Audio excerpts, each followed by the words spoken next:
Hello dear students, आप सभी को मेरा नमस्कार। जैसा कि आप सभी को मालूम है कि हम लोग प्रतिदिन अपनी क्लासेस किसी न किसी टॉपिक के साथ आगे बढ़ाते रहे हैं। So today once again I am here to discuss GDP and welfare, which is one of the most important topic of national income and related aggregates. So dear students, let's try to understand actually what is the GDP and how this GDP is concerned with the welfare of the people, that is well-being of the people of the country. If you look at GDP is defined as the monetary value of all final goods and services produced in a country in a particular period of time, normally in 1 year. And what is the perception among the mind of common people that when GDP rises, welfare of the people also rises, and at the same time, when GDP decreases, the welfare of the people also declines. But if you look at, it is not like this what we are having. Actually GDP जब बढ़ती है तो welfare भी लोगों का बढ़े, ये जरूरी नहीं है। यानी हमारा टॉपिक क्या है कि जीडीपी जब बढ़ेगी तो ये जरूरी नहीं है कि लोगों का वेलफेयर बढ़ेगा ही, क्योंकि हम लोगों के माइंड में ये कॉन्सेप्ट है, ये मिथ है कि जब जब जीडीपी बढ़ेगी यानी rising GDP leads to increasing welfare of the people. It is not so, ऐसा नहीं है। इसीलिए जीडीपी जब बढ़ती है तो वेलफेयर क्यों नहीं बढ़ता, आज हम लोग इस मुद्दे पर बात करेंगे। तो dear students, there are 5 limitations कि जब जीडीपी बढ़ती है तो वेलफेयर क्यों नहीं बढ़ता है। ये पहले 5 लिमिटेशंस आप जरूर नोट डाउन कर लें। पहला लिमिटेशन है distribution of income. It's a broad heading of 5 things that we need to discuss against the rise of the GDP but not increasing in the welfare of the people. So first point है distribution of income, second point है composition of output, third point है non monetary exchanges और fourth point है externalities और पांचवा point है population growth. अब हम लोग एक एक करके इन पांचों के बारे में डिस्कशन करेंगे। पहला पॉइंट जैसा कि मैंने आपको बताया कि distribution of income. You know what is said, normally it is said that if GDP of a country is rising, the welfare of people may not necessarily rise. हम लोगों ने जो अभी कहा कि अगर किसी देश की जीडीपी बढ़ रही है तो ये जरूरी नहीं है कि उस देश के लोगों का वेलफेयर और वेलबीइंग भी राइज करे। ऐसा क्यों? अगर मान लीजिए कि जो इंक्रीज्ड जीडीपी है वो कुछ लोगों के हाथ में कॉन्सेंट्रेट कर जाती है तो उससे पर कैपिटा इनकम तो कंट्री की बढ़ जाती है, बट रियली उनकी वेलफेयर या उनकी वेलबीइंग नहीं बढ़ती जिनकी इनकम नहीं बढ़ी होती है। उदाहरण के लिए अगर आप माने, आपके परिवार में मान लीजिए 5 लोग हैं, एक व्यक्ति की पेमेंट हर महीने 1 लाख रुपए है और 4 लोगों की मान लीजिए 25-25 हजार रुपए है, तो आपके यहाँ टोटल जो इनकम हो रही है, आ रही है बाहर से, दैट इज 2 लाख। अब अगर आप 2 लाख में 5 से डिवाइड करेंगे तो आपको पर पर्सन इनकम 40,000 का आएगा। लेकिन आप देखिए कि 4 लोगों की सैलरी 25,000 की है महीने की, वो actually they are getting 25,000, but what is their per person income 40,000, जो कि डमी है। It is not real picture actually, but if you look at other side of the coin, that fellow who is getting 1 lakh per month, उसकी भी salary पर person income down होकर के 40,000 हो जा रही है। तो अब सारे आपके परिवार में 4 लोगों सबका, ये जो 4 लोग बहुत कम पा रहे थे ज़्यादा दिख रहा है, और जो बहुत ज़्यादा पा रहा था उसका कम दिख रहा है। लेकिन एक्चुअल उनकी लाइफ में अगर आप देखें तो ड्रेस्टिक चेंज उस व्यक्ति के लाइफ में आ रहा है, उसकी वेलफेयर बढ़ रही है जो 1 लाख रुपए पा रहा है, क्योंकि he will be able to manage all the things, he will be able to satisfy his or her all wants that he needs to satisfy. But as far as remaining 4 people of your family are concerned, they could not be realize their want, actually they want to satisfy.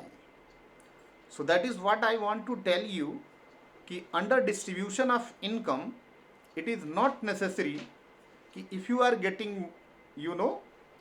more income in your family and your welfare will be increasing, तो ऐसा नहीं होता है। इसलिए आप distribution of income में ये जान लें कि इनकम का जो पर कैपिटा इनकम होता है वो तो टोटल इनकम में डिवाइडेड बाय पीपल होता है, लेकिन रियली अब मेजॉरिटी ऑफ द पोर्शन यानी आपके परिवार के इनकम का 50% कॉन्सेंट्रेशन जीडीपी किसके हाथ में है? केवल एक व्यक्ति के हाथ में है, और उस एक व्यक्ति के कारण आपके 5 लोगों का एवरेज इनकम 40,000 हो रहा है, जो कि रियल पिक्चर नहीं है।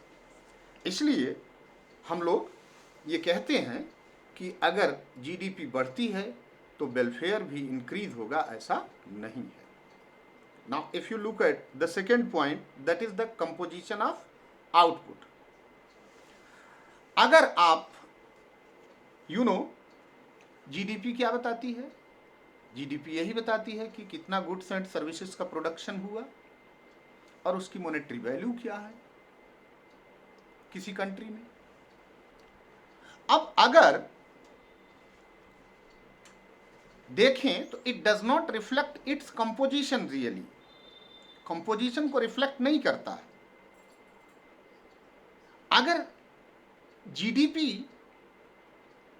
कभी कभी बढ़ सकती है, मान लीजिए आप ऐसी चीजों का प्रोडक्शन कर रहे हैं that is harmful for the person and society, like war related goods, tobacco का प्रोडक्शन हो रहा है, सिगरेट का प्रोडक्शन हो रहा है, लिक्वर का प्रोडक्शन हो रहा है, तो इनकम तो बढ़ेगी, but what will happen finally, लोगों का वेलफेयर वेलबीइंग नहीं बढ़ेगा,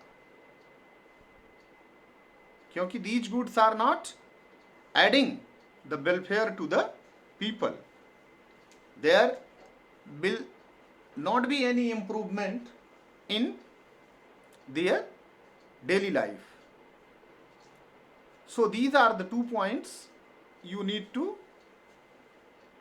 write. Let us see what is the third point.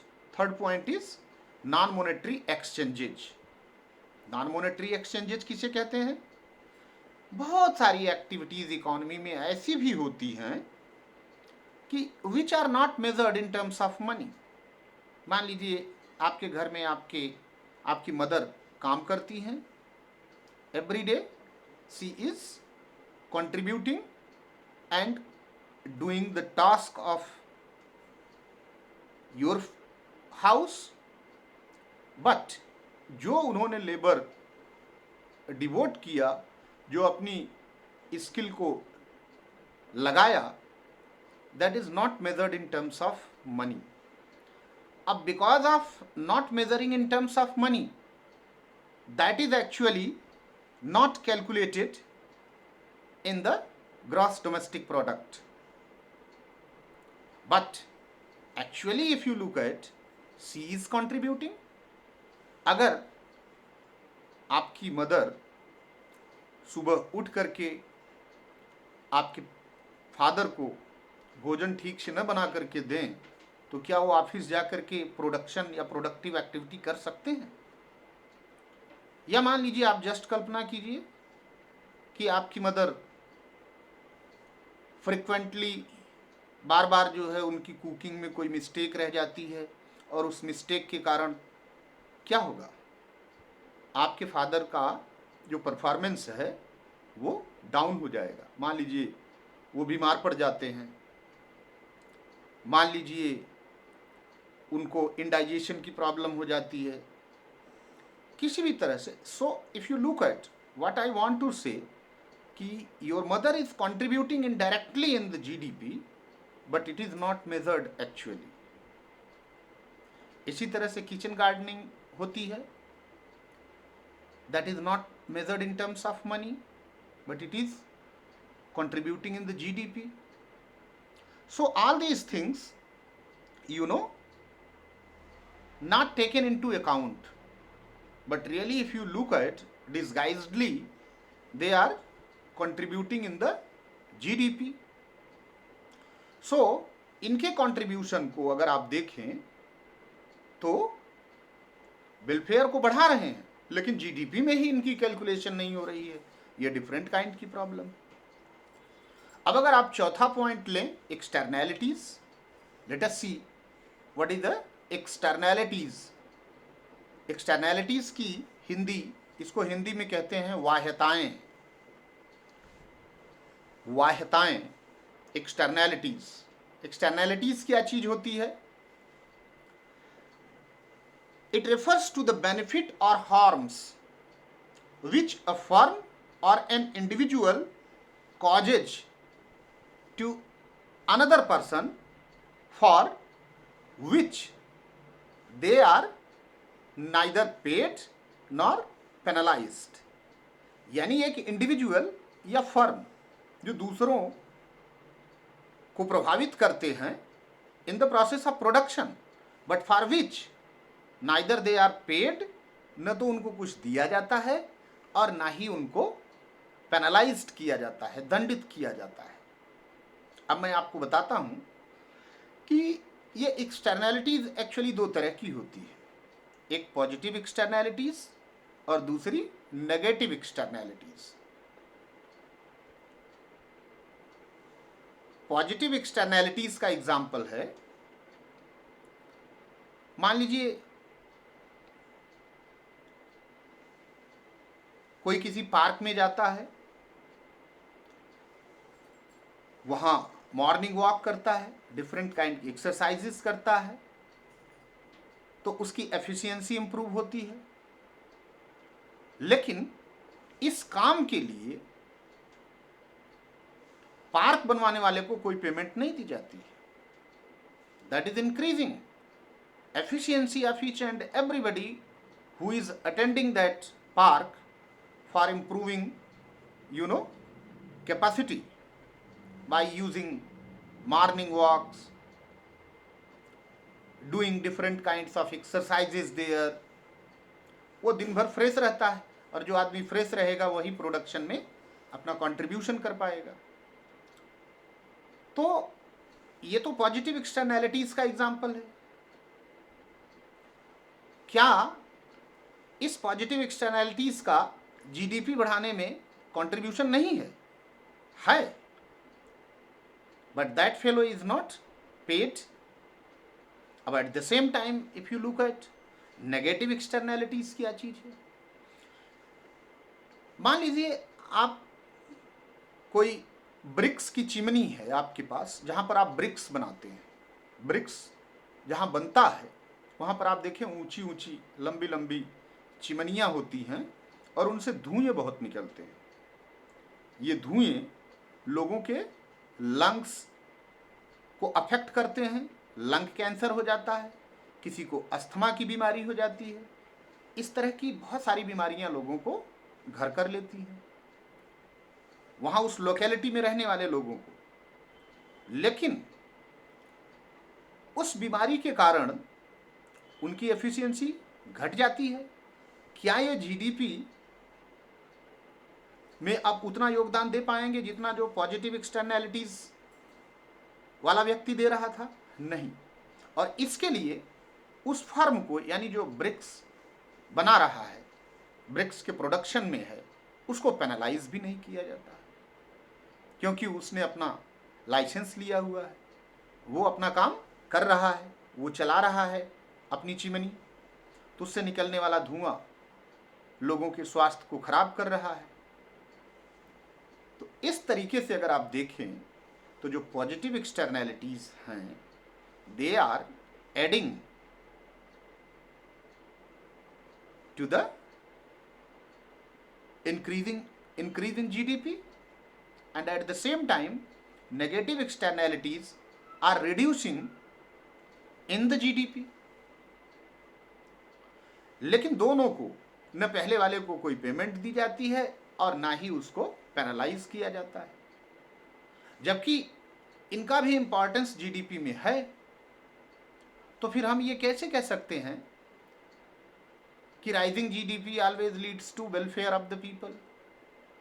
दोनों एग्जाम्पल आपके सामने है। Now if you look at last point, that is the population growth. आपने देखा होगा कि जीडीपी तो खूब बढ़ रही है, लेकिन पॉपुलेशन उससे और तेजी के साथ बढ़ रही है। तो पर कैपिटा इनकम जब आप निकालेंगे तो उस बढ़ी हुई जीडीपी का कोई फायदा पर कैपिटा इनकम पर मिलेगा? वो कम हो जाएगी।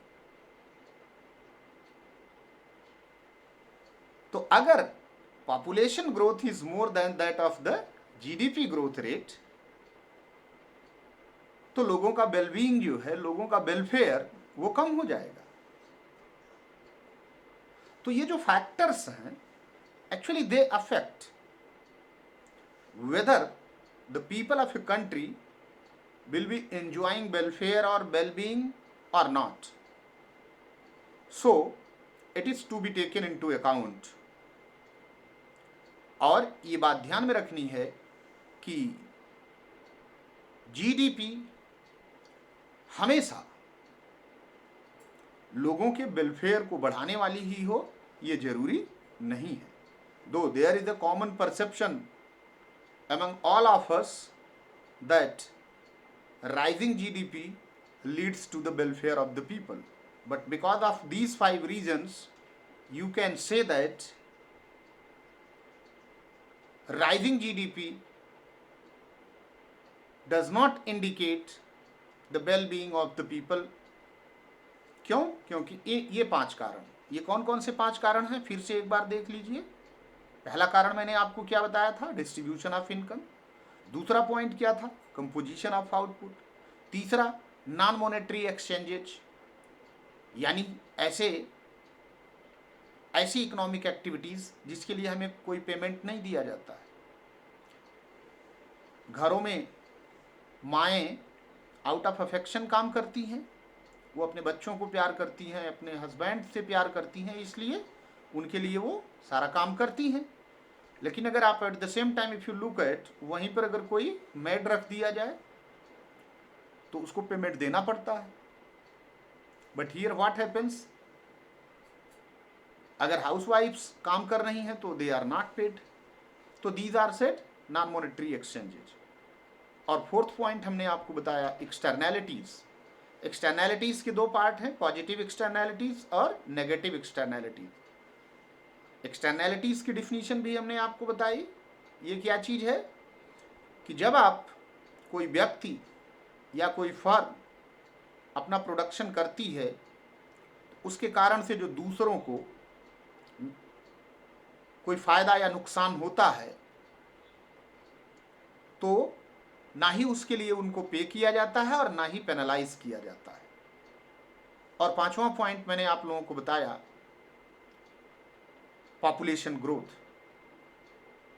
पॉपुलेशन ग्रोथ अगर जीडीपी ग्रोथ से अधिक है, तो क्या GDP growth leads to welfare of the people? Not at all. So I hope कि आपको ये टॉपिक अच्छा लगा होगा और आप लोग इसको रिवाइज जरूर करेंगे। कहीं कोई डाउट रह जाता है तो आप हमें कमेंट बॉक्स में ज़रूर लिखेंगे, जिससे हम आपके डाउट्स को क्लियर कर पाएँ। Thank you dear student, thank you very much for being with me. Thank you.